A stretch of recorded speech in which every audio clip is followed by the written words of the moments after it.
हे आमचे शिक्षक आमच्यासाठी प्रत्यक्ष देवतुल्य व्यक्ती आहेत आणि त्यांच्या प्रती आमच्या मनातल्या भावना व्यक्त करायचा, त्यांना धन्यवाद द्यायचा दिवस म्हणजे 5 सप्टेंबर.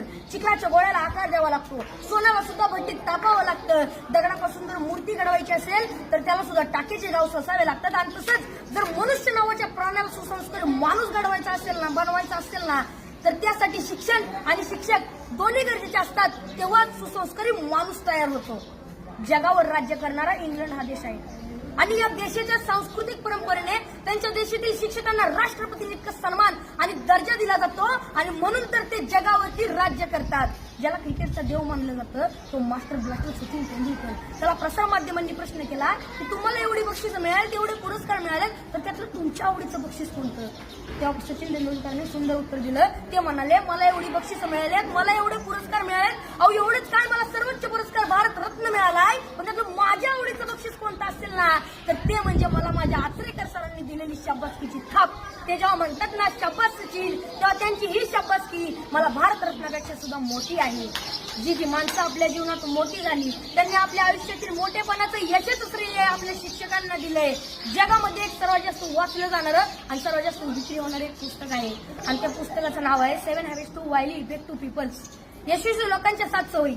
आणि हे पुस्तक लिहित असताना ते लेखकाने जवळजवळ 3000पेक्षा जास्त यशस्वी आणि सर्व क्षेत्रातील लोकांच्या मुलाखती घेतल्या होत्या. तर त्यामध्ये जवळजवळ प्रत्येक यशस्वी लोकांनी आपल्या यशाचं श्रेय आपल्या शिक्षकांना दिलंय. मनाच्या मोठेपणाचं सर्वात मोठं उदाहरण आपल्या शिक्षकांनी आपल्याला केलेल्या सहकार्याबद्दल कृतज्ञता व्यक्त करणे आणि मनाचा सर्वात मोठा खोटरडेपणा आहे की आपल्या शिक्षकांनी आपल्याला दिलेल्या ज्ञानाबद्दल जाण आणि कृतज्ञता नसणे. अशी माणसं फार मोठी होत नाहीत आणि पुढे जाऊन ती तोंडावर पडतात. असंच एका मनाच्या मोठेपणाचा एक मोठा प्रसंग या ठिकाणी मला सांगावा असं वाटतो.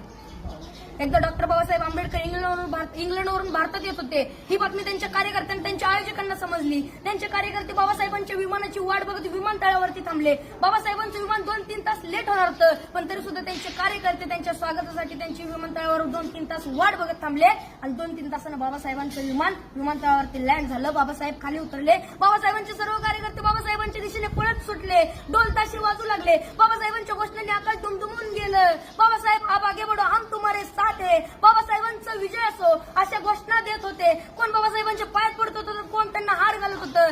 बाबासाहेबांची नजर समोर गेली तर समोर बसलेला एक म्हातारा माणूस मात्र बाबासाहेबांचा हा कौतुक सोहळा अतिशय प्रेमाने पाहत होता. बाबासाहेबांनी गर्दी बाजूला सारली आणि तडकन त्या म्हाताऱ्या माणसाकडे गेले आणि आपलं डोकं त्या म्हाताऱ्या माणसाच्या पायावर ठेवलं. त्या क्षणी सर्व लोक आश्चर्यचकित झाले. एवढे मोठे प्रखंड पंडित डॉक्टर बाबासाहेब आंबेडकर या म्हाताऱ्या माणसाच्या पाया का पडतायत. त्या क्षणी बाबासाहेब म्हणाले,